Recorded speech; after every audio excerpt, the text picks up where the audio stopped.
لله نحمده ونستعينه ونستغفره ونؤمن به ونتوكل عليه ونعوذ بالله من شرور أنفسنا ومن سيئات أعمالنا من يهده الله فلا مضل له ومن يضلل فلا هادي له ونشهد أن لا إله إلا الله وحده لا شريك له ونشهد أن سيدنا مولانا محمدا عبده ورسوله أما بعد فأعوذ بالله من الشيطان الرجيم بسم الله الرحمن الرحيم يا أيها النبي قل لأزواجك وبناتك ونساء المؤمنين يدنين عليهن من جلابيبهن وقال النبي صلى الله عليه وسلم الحياء شعبة من الإيمان أو كما قال عليه الصلاة والسلام صدق الله العظيم وصدق رسوله النبي الكريم میرے محترم بزرگوں اور دوستوں اور عزیز ساتھیوں، اللہ رب العزت کا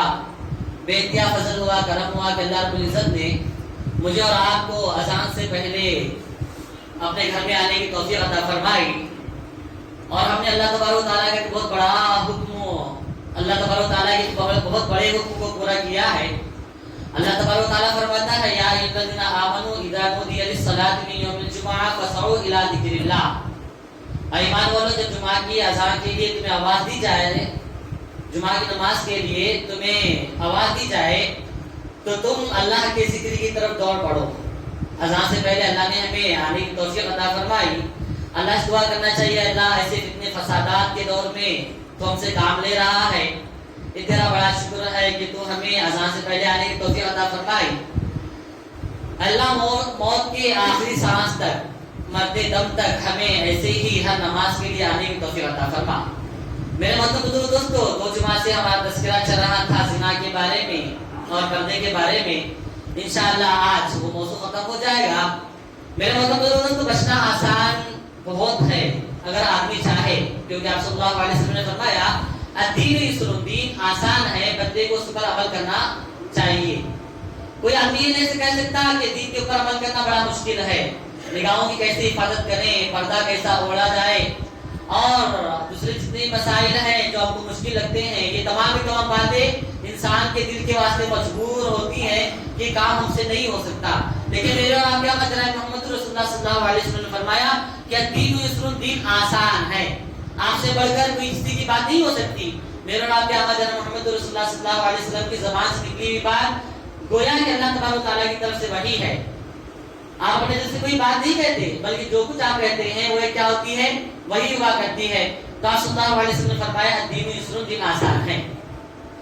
میرے محترم دوستو، آدمی 2 چیزوں کی وجہ سے راستہ پا سکتا ہے اور چیزوں کو معلوم کر سکتا ہے۔ ایک مشاہدات کی وجہ سے، تجربے کی طرف سے آدمی عمل کرنا اس کو آسان ہوتا ہے، اور ایک ہوتا ہے خبر کی وجہ سے، خبر یعنی اطلاع دینے کی وجہ سے۔ مشاہدات، مثال کے طور پر شراب ہمارے پاس زہر ہے، زہر اگر کھائے گا تو آدمی مر جائے گا، ہم تمام کو یقین ہے کہ بھائی اس سے مر جاتا ہے۔ اسی طرح کرنٹ لگنے سے آدمی مر جاتا ہے، اور آدمی کو معلوم ہے، تجربہ ہے کہ آدمی مر جاتا ہے کرنٹ پکڑنے سے۔ ایسے بہت سی چیزیں ہیں جن سے انسان تجربہ حاصل کرتا ہے، اور ایک ہوتی ہے خبر۔ یہ آدمی کو جب تک نہیں دیکھتا وہ سکون نہیں ہوتا۔ مثال کے طور پر مرنے کے بعد دوبارہ زندہ ہونا، جنت کا ہونا، جہنم کا ہونا، قیامت کا آنا، یہ آدمی کے ذہن میں آنے والی بات نہیں ہے، آدمی کے ذہن میں آنے والی بات نہیں ہے۔ لیکن میرے اور آپ کے آقا جناب محمد رسول اللہ صلی اللہ علیہ وسلم نے ہمیں بتلا کر گئے ہیں کہ تو جنت بھی ہے، جہنم بھی ہے، مرنا ہے، مرنے کے بعد دوبارہ زندہ ہونا ہے۔ اب اس کے لیے کیا کرنا پڑے گا؟ ایک تو جنت میں جانے والے اعمال کرنا پڑے گا، اور جہنم سے بچنے والے اعمال کرنا پڑے گا۔ جنت میں جانے والے اعمال بڑے کٹھن ہیں، جہنم میں جانے والے اعمال بہت آسان ہیں۔ یہ 2 چیزیں ہیں، ایک تو جنت میں جانا ہے اور جہنم سے بچنا ہے۔ اس لیے کیا کرنا پڑے گا میرے محترم دوستو؟ اگر ہم سے غلطی ہو جائے تو فوراً توبہ کر لینا چاہیے، اور اگر غلطی کا موقع آئے تو جہاں تک ہو سکے اس سے بچنے کی کوشش کرنا چاہیے۔ انسان کے اندر اللہ تبارک و تعالیٰ نے 2 چیزیں رکھی ہیں۔ پردے کی بات چل رہی تھی، شاہ عبد العزیز محدث دہلوی رحمۃ اللہ علیہ بتانا یہ ہے، آپ کو یہ بتلاتا ہوں میں اس واقعے سے کہ گناہ سے کیسے بچا جا سکتا ہے۔ آپ کی کہتے ہیں اللہ نے طاقت رکھی ہے، وہ کیپیسٹی رکھی ہے کہ بندہ بچ سکتا ہے، گناہ سے بچنا چاہے تو تنہائی آدمی کو سب کچھ کرا دیتی ہے. انٹرنیٹ کا زمانہ ہے, انٹرنیٹ کا زمانہ ہے. اس سے پہلے دوسرا زمانہ میں نے بتا دیا تھا, دو دوست ایک ساتھ چل رہے ہیں تو دوسرا دوست اگر اچھا ہے, ایک دوست خراب ہے, تو سامنے والی لڑکی کو دیکھنے کے لیے جو خراب دوست ہے پیچھے ہٹتا ہے, اسے پورا داغ دیتا ہے, پھر دوست کے برابر چلتا ہے. اور اگر دونوں دوست خراب ہیں تو دونوں کا مسئلہ ہی نہیں ہے, دونوں کا مسئلہ ہے ہی نہیں. تو گناہ سے بچنا آسان ہے, گناہ سے بچے گا تو اللہ تبارک و تعالیٰ اسے کامیاب کرے گا. شاہ عبدالعزیز محدث دہلوی رحمۃ اللہ علیہ کا ایک شاگرد تھا دلی کے اندر. پر مدرسے نہیں ہوا کرتے تھے, صبح جاتے تھے بچے, مسجدوں میں پڑھتے تھے, خانقاہوں میں پڑھتے تھے, واپس آتے تھے. ایک طالب علم روز ایک محلے سے گزرتا اور حضرت کے خانقاہ میں جاتا, علم حاصل کرتا قرآن کا, اور واپس اپنے گھر میں آتا. آج ہم ایجوکیشن کو زیادہ توجہ دیتے ہیں, دینی تعلیم کو بہت پیچھے رکھے ہوئے ہیں, حالانکہ دونوں بھی ہونا چاہیے. پہلے زمانے میں زیادہ تر دینی مدارس کو توجہ دی جاتی تھی. وہ طالب علم آتا جاتا, بڑا حسین تھا, خوبصورت تھا, وہ نوجوان تھا. ایک عورت اسے ہمیشہ دیکھا کرتی تھی, کتنا نوجوان ہے, نونہال ہے, خوبصورت ہے, اس اپنے جھانسے میں کیسے پھنساؤں. وہ روز آتا جاتا. ایک مرتبہ اس عورت نے اسے آواز دی, ایک گھر سے آواز دی کہ میرے گھر میں کسی چیز کی ضرورت ہے اور میرے گھر میں کوئی آدمی نہیں ہے, آپ آئیے میرے تقاضے کو پورا کریے. اس نے کہا کہ بتاؤ کیا لانا ہے آپ کو بازار سے, مجھے کیا لانا ہے. اس نے کہا کہ اب اندر تو آؤ, میں تم کو بتاؤں گی. جیسے وہ نوجوان اندر گھسا, جیسے وہ نوجوان اندر آیا, اس نے دروازہ بند کر دیا. اس نے کہا کہ تو مجھے بہت اچھا لگتا ہے, تنہائی ہے, میں ہوں, تو ہے, میرے اور تیرے علاوہ کوئی نہیں ہے, بس میری خواہش ہے کہ تو میرے ساتھ منہ کالا کر لینا. اس نے کہا کہ اللہ اب میں کیسے بچ جاؤں, ایک تو دروازہ لگا ہوا ہے, سامنے نوجوان عورت ہے, دل تو للچا رہا ہے گناہ کرنے کے لیے, بس اللہ کا خوف آیا. اس نے کہا ٹھیک ہے, کیوں نہیں, اگر آپ مجھے بلائی ہیں اور آپ کی خواہش کو پورا کرنا ہے تو میں آپ کی خواہش کو کیا کروں گا, پورا کروں گا, لیکن میں ذرا ضرورت سے فارغ ہو کر آتا ہوں. پہلے زمانے میں بیت الخلا ہوا نہیں کرتے تھے, ڈبے ہوا کرتے تھے. دلی کے اندر کیا ہوا, ڈبے ہوا کرتے تھے. بندی آتا تھا, رات کو لے کر چلا جاتا تھا. وہ طالب علم اس بیت الخلا کرنے کے لیے اندر گیا. جانے کے بعد کہا اللہ اب بچنے کی میری کوئی صورت نہیں ہے. اس نے ڈبے کے تھی پوری غلاظت نکالی, اپنے آنکھ پر لگا لیا. حضرت نے واقعہ لکھا ہے, کہا کہ ہر آدمی اگر بچنا چاہے, تنہائی ہو, روم الگ ہے, روم الگ ہے, موبائل ہاتھ میں ہے, کودا اوڑے ہوئے ہیں, کوئی نہیں دیکھ رہا, انٹرنیٹ کو پورا استعمال کرنے کا موقع ہے. اگر نوجوان اس سے بچنا چاہے تو اس کے دل کے اندر یہ بات آنی چاہیے کہ اللہ مجھے دیکھ رہا ہے. میرے پاس نوجوان اکثر بیٹھا کرتے ہیں, ہر ایک کو ہم یہ نصیحت کرتے ہیں, دیکھو آج کا مسا ہے, کل کی سزا ہے, اس سے بچنا چاہیے. نوجوان کو تو نوجوان, ہمارے حضرت فرماتے ہیں بوڑھوں کا بھی یہ حال ہے. میں جس سے بیٹھ ہوں, ہمارے حضرت کہتے ہیں, وہ فرما رہے تھے کہ میرے پاس اگر کارگزاری سنائی جاتی ہے, وہ کہتے ہیں کہ مولانا جتنا موبائل کے اندر لڑکیوں کو دیکھنا چاہتا ہوں, دیکھتا ہوں تو دل اور للچاتا ہے, عادت سے بن گئی ہے, اسی چھٹکارے کا کوئی وظیفہ بتلا دیا جائے. بچنا ضروری ہے. انٹرنیٹ کا زمانہ ہے, فیس بک کا زمانہ ہے, ٹیلی گرام کا زمانہ ہے, ایسے بہت سارے ایپ ہیں جس سے آج نوجوان استعمال کر رہے ہیں. لیکن کل اگر حکیموں کے پاس بھی جاؤ گے, حکیم تمہارا علاج نہیں کر سکیں گے. بچنا بہت ضروری ہے. وہ نوجوان نے پوری غلاظت اپنے ہاتھ میں لگا لیا. لگانے کے بعد باہر آیا, وہ آنے لگی. اس نے کہا ہے میں نے تجھے اچھا سمجھا تھا, تو اتنا گندا نکلا. اچھا, اس نے دوبارہ کھول دیا, باہر بھیج دیا. اب اسے مدرسہ جانا تھا, وہاں قریب میں مسجد تھی, فضا کا اندر گیا, مسلمان وضو خانے کے اوپر پورا کپڑے وغیرہ دھو لیا اور حضرت درسگاہ میں جا کر بیٹھ گیا. شاہ عبدالعزیز محدث دہلوی رحمۃ اللہ علیہ کی درسگاہ میں بیٹھ گیا. اللہ والے ہوتے ہیں, فوراً پہچان لیتے ہیں. خوشبو آنے لگی حضرت کو, خوشبو محسوس ہونے لگی. تو کہا کہ میرے درسگاہ میں کبھی میں نے ایسی خوشبو محسوس نہیں کی, کبھی مجھے ایسے خوشبو نہیں آئی. اتنی تیز خوشبو کون لگا کر آیا ہے؟ ہر ایک نے دیکھتا گیا. پیچھے سے ایک طالب علم نے کہا حضرت جب سے یہ آیا ہے تب سے مجھے بھی خوشبو بہت آ رہی ہے. حضرت نے اسے خبیب بلایا. بلانے کے بعد کہا کہ بیٹا کیا بات ہے, اتنی تیز خوشبو تم کو کہاں سے ملی؟ تو فرمایا حضرت آج میرے ساتھ ایسا واقعہ ہوا, اللہ تبارک و تعالیٰ نے کیا, اللہ تبارک و تعالیٰ کی مصلحت ہے, جب سے میں اپنے بدن کو صاف کر آیا ہوں آپ کے پاس, میرے خوشبو ہی خوشبو آتی ہے. اس کے بعد اس کا نام خواجہ مشکی رکھا گیا. مرتے دم تک اس کی جسم میں خوشبو آنے لگی. تو میرے مطلب اس کو گناہ سے بچنا ایک سب سے ضروری ہے. اور اگر گناہ سے نہیں بچ سکے، گناہ ہو گیا ہے، زمانہ بہت خراب ہے، جہاں تک ہو سکے اپنی نگاہوں کی حفاظت کرنا چاہیے، اپنے شرمگاہوں کی حفاظت کرنا چاہیے، اپنے ذہن کی حفاظت کرنا چاہیے، اور اگر اس کے بعد گناہ ہو گیا تو اللہ سے معافی مانگنا چاہیے۔ اللہ 70 ماؤں زیادہ محبت کرنے والا ہے۔ حضرت رضی اللہ تعالیٰ عنہ مدینہ منورہ میں مسجد نبوی کے پاس آئے، مدینہ منورہ میں مسجد نبوی کے پاس نماز کے لیے جا رہے تھے، دیکھا کہ نوجوان ہے، رو رہا ہے۔ عمر رضی اللہ تعالیٰ عنہ اس کے پاس گئے، جانے کے بعد کہا کیا بات ہے، تم کیوں روتے ہو؟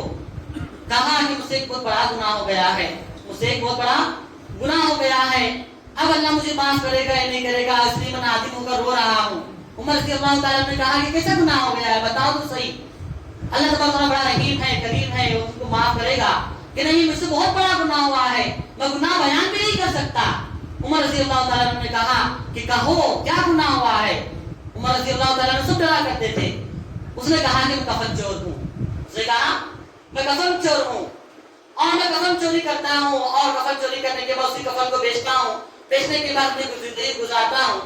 ایک مرتبہ انسان کی ایک نوجوان لڑکی کا انتقال ہوا، انتقال ہونے کے بعد دفنایا گیا، اور دفنانے کے بعد لوگ چلے گئے، میں گیا اسی کفن کو نکالنے کے بعد کفن لے کر آ رہا تھا، وہ بڑی حسین تھی، بڑی خوبصورت تھی، نوجوان تھی، میرے دل للچایا اور میں نے اس کے ساتھ اپنا منہ کالا کر لیا۔ اس میں میں فارغ ہو گیا تو مجھے بہت پچھتاوا ہوا اور میں نادم ہوا، اور میں نبی کے یہاں پر آ کر ٹھہرا ہوں کہ میں نظر محمد رسول اللہ صلی اللہ علیہ وسلم کے پاس جاؤں اور ان سے درخواست کروں، لیکن مجھے بڑی شرم آتی ہے، مجھے ڈر لگتا ہے کہ میں آپ صلی اللہ علیہ وسلم کے سامنے کیسے بیان کروں۔ عمر رضی اللہ تعالیٰ نے کہا کہ چلو میں دریافت کرتا ہوں۔ اس کا ہاتھ پکڑ کر آپ صلی اللہ علیہ وسلم کے پاس لے گئے، لے جانے کے بعد آپ صلی اللہ علیہ وسلم کے سامنے واقعہ بیان کیا گیا۔ آپ صلی اللہ علیہ وسلم بھی غصہ ہو گئے کہ کتنا بے حیا ہے، کتنا بے شرم ہے کہ تو نے ایک مردہ کے ساتھ ایسا کام کیا۔ آپ صلی اللہ علیہ وسلم سے کہا یا رسول اللہ صلی اللہ علیہ وسلم میں اللہ سے توبہ کرتا ہوں۔ آپ صلی اللہ علیہ وسلم نے فرمایا کہ تیرا اللہ توبہ کیسے قبول کرے گا، تو نے تو بہت بڑا گناہ کر دیا ہے۔ وہ بڑا نادم ہوا اور مدینہ منورہ سے باہر چلا گیا۔ 40 دن اللہ تبارک و تعالیٰ کے سامنے رویا، حدیث شریف کے اندر آتا ہے 40 دن گڑ گڑا کر رویا، اللہ مجھ سے بہت بڑی خطا ہو گئی ہے، اللہ مجھ سے بہت بڑی خطا ہو گئی ہے، تو مجھے معاف کر دے، اللہ مجھے معاف کر دے۔ اللہ تبارک و تعالیٰ نے جبرائیل علیہ السلام کو آپ صلی اللہ علیہ وسلم کے پاس بھیجا، بھیجنے کے بعد کہا کہ اے جبرائیل جاؤ محمد رسول اللہ صلی اللہ علیہ وسلم پوچھو۔ جبرائیل علیہ السلام آپ کے پاس آئے اور کہنے لگے محمد رسول اللہ صلی اللہ علیہ وسلم، اللہ تبارک و تعالیٰ پوچھتا ہے کہ مخلوق کو آپ نے پیدا کیا کہ اللہ نے پیدا کیا؟ آپ صلی اللہ علیہ وسلم نے فرمایا تمام مخلوق کو اللہ نے پیدا کیا اور مجھے بھی اللہ نے پیدا فرمایا۔ پھر جبرائیل علیہ السلام نے کہا کہ اللہ پوچھتا ہے محمد رسول اللہ صلی اللہ علیہ وسلم، اللہ کے حبیب تمام مخلوق کو اللہ روزی دیتا ہے کہ آپ دیتے ہیں؟ آپ صلی اللہ علیہ وسلم نے فرمایا کہ تمام مخلوق کو اللہ روزی دیتا ہے اور مجھے بھی اللہ روزی دیتا ہے۔ تو جبرائیل علیہ السلام نے فرمایا کہ اے جبرائیل علیہ السلام پوچھو میرے حبیب محمد رسول اللہ صلی اللہ علیہ وسلم سے کہ تمام مخلوق کو میں معاف کرنے والا ہوں یا آپ معاف کرنے والے ہیں؟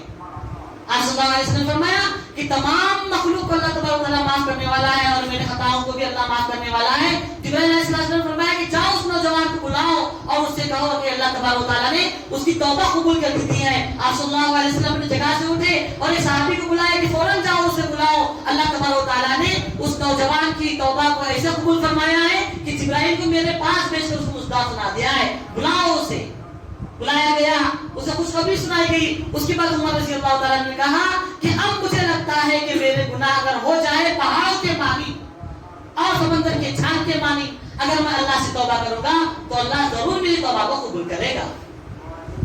تو میرے مطلب تو ہم سے گناہ ہو گئے ہیں، ہم خطائیں کر گزرے ہیں، تو میرے مطلب تو توبہ کر لینا چاہیے، اور اگر نہیں ہوئے ہیں تو بچنے کی پوری کوشش کرنی چاہیے۔ خاص کر کے اس ماحول میں ہم اپنی بھی حفاظت کریں، اپنے ماں بہنوں کی بھی حفاظت کریں، چاہے وہ کلیانی میں پڑھنے والی ہو یا گلبرگے میں جا کر پڑھنے والی ہو۔ میں ماں باپ سے کہتا ہوں کہ نوجوان بچیوں کو تنہا مت بھیجا کرو۔ ہم کو وہاں کی رپورٹ ہے کہ وہاں کلیانی کی نوجوان ہماری مسلمان بہنیں جب کالج میں ہاسٹل میں رہتی ہیں تو مسلمانوں سے کم تعلق رکھتی ہے، مسلمان بچوں سے کم تعلق رکھتی ہے، غیر مسلمان بچوں سے زیادہ تعلق رکھتی ہے، مسلمان بچوں کے بیچ پر کم بیٹھتی ہے، غیر مسلمان بچوں کے ساتھ کا زیادہ بیٹھتی ہے۔ اگر آپ کو ہماری بات کے اوپر یقین نہیں ہے تو ایک مرتبہ جا کر اپنی ماں بہنوں کے ساتھ جس ہاسٹل میں رہتے ہیں وہاں پر جا کر آپ تجربہ کر کر آ سکتے ہیں. کیا پڑھانے کی ضرورت ہے؟ پڑھانے کی ضرورت ہے تو پوری پابندی کے ساتھ پڑھانا چاہیے, پوری نگرانی کے ساتھ پڑھانا چاہیے. پڑھانے سے بنا نہیں ہے لیکن نگرانی پوری ہونی چاہیے. ایسا نہ ہو کہ تعلیم کی وجہ سے ہماری آخرت خراب ہو جائے. اللہ تعالیٰ اس کو اللہ تعالیٰ مجھے اور آپ کو کہتے ہیں زیادہ عمل توفیق عطا فرمائے.